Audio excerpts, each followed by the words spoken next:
Assalamualaikum warahmatullahi wabarakatuh.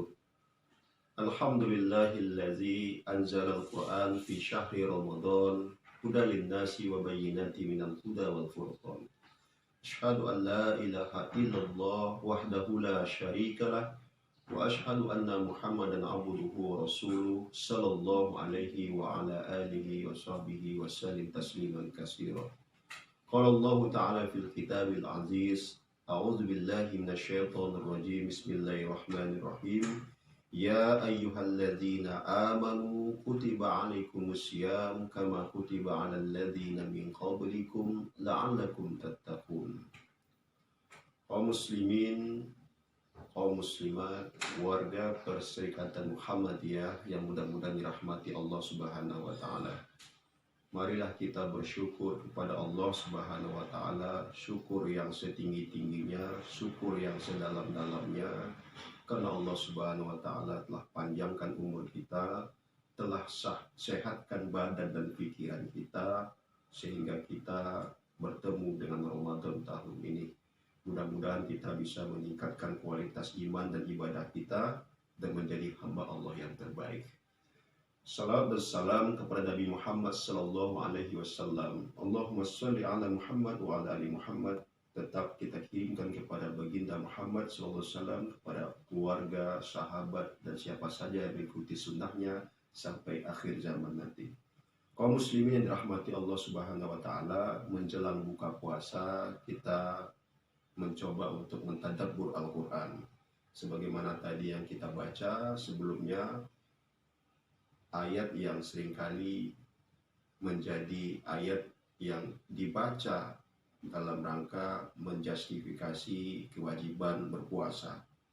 Tujuan kita berpuasa kaum muslimin rahmati Allah Subhanahu wa taala, sebagaimana pada ayat tersebut, adalah la'allakum tattaqun, adalah takwa. Karena puasa tujuannya adalah takwa, maka Allah Subhanahu wa taala menyediakan sarana alat untuk menyampaikan kita kepada tujuan itu. Itulah Al-Qur'an. Makanya Al-Qur'an diturunkan oleh Allah Subhanahu wa taala di bulan Ramadan. Sebagaimana Allah nyatakan dalam firman-Nya, Bismillahirrahmanirrahim. Syahrul Ramadan allazi unzila fihil Qur'an hudan linnasi wa bayyinatin minal huda wal furqan. Dalam Quran surah Al-Baqarah ayat 2, Allah Subhanahu wa taala nyatakan, Bismillahirrahmanirrahim, zalikal kitabu la raiba fi hudan lil muttaqin. Demikianlah kitab, itulah Al-Qur'an yang tidak ada keraguan padanya, petunjuk bagi orang-orang yang bertakwa. Antara tujuan puasa dan tujuan diturunkannya Al-Quran itu sama-sama takwa. Pertama, tujuan Al-Quran diturunkan adalah hudan linnas, petunjuk, dasar hukum, patron dalam hidup kita.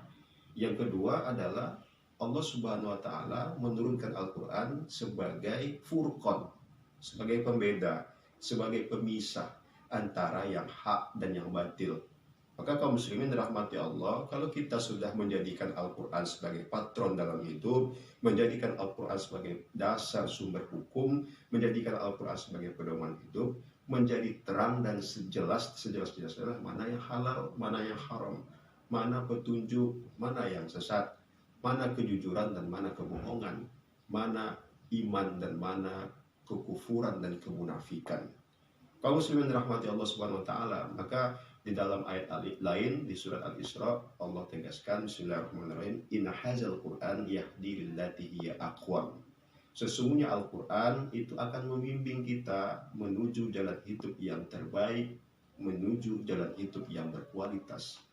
Kenapa Rasulullah SAW dalam waktu yang relatif singkat 23 tahun sukses membawa umat dari kegelapan menuju terang menerang kepada kehidupan yang berperadaban, dari kehidupan yang tidak beradab ke kehidupan yang berperadaban, karena seluruh dimensi kehidupan Rasulullah bersumber kepada Al-Quran. Ketika istri Rasulullah Aisyah ditanya bagaimana akhlaknya Rasulullah, kaifa kana khuluquhu, Aisyah menjawab, kana khuluquhul Quran. Kaum muslimin rahmati Allah Subhanahu wa taala, kalau tak berpedoman kepada Al-Qur'an, membelakangi Al-Qur'an, memaksa-maksa Al-Quran supaya ikut kemauan kita dan selera kita, maka Allah ancam kita dengan fa'anittum dalam Quran surat 49 ayat 7. Kalian akan celaka, kalian akan binasa, kalian tak akan selamat. Maka tak heran bila terjadi hari ini di bangsa ini berbagai krisis multidimensi. Kita menghadapi krisis rumah tangga, kita menghadapi krisis politik berbangsa, kita menghadapi krisis moral generasi muda, kita menghadapi krisis adab, krisis ekonomi, krisis kesehatan. Bahkan hari ini kita berada pada kondisi darurat kesehatan karena cobaan Allah dengan wabah COVID-19. Kaum muslimin rahmati Allah Subhanahu wa taala, pertanyaan adalah bagaimana cara kita untuk menjadikan Al-Quran itu sebagai pedoman hidup, hudan linnas, pedoman hidup, patron dalam hidup. Setidaknya ada 5. Yang pertama adalah kita meyakini bahwa Al-Quran itu kalam Allah. Kalam Allah yang tidak ada keraguan padanya, mutlak kebenarannya. Kalau ada yang meragukan kebenaran Al-Quran, dia akan tersesat, dia akan kafir. Syarat pertama, yakini, imani Al-Quran. Yang kedua adalah membaca Al-Quran dengan benar, membaca Al-Quran dengan tajwid, warattilil Quran tartila. Karena kalau tak baca Quran dengan benar, salah bacanya, salah maknanya.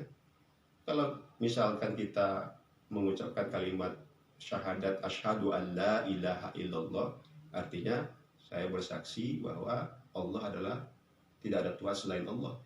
Kalau kita baca asyhadu an la ilaha illallah, maka akan berubah maknanya, saya bersaksi tidak bertuhan kepada Allah. Itu fatal sekali. Jadi membaca Al-Quran dengan tartil, dengan tajwid.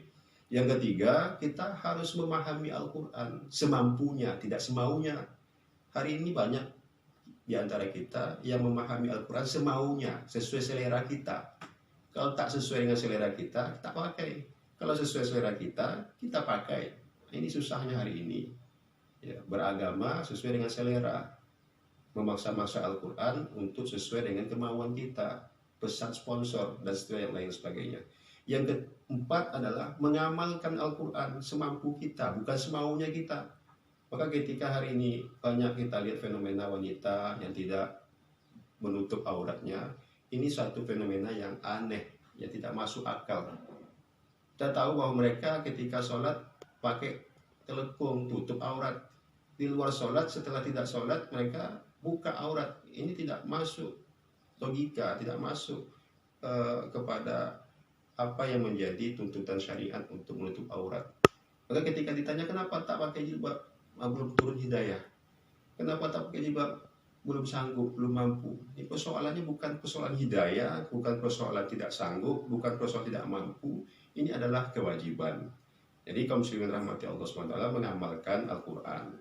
Itu syarat keempat. Yang terakhir adalah mendakwahkan Al-Quran. Ya, mendakwahkan Al-Quran semampunya.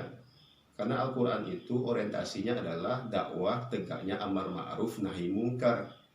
Dalam berdakwah kita tentu akan menghadapi banyak tantangan, cobaan, ujian, rintangan. Maka kita tetap harus bertahan, sabar, tabah dengan cobaan itu.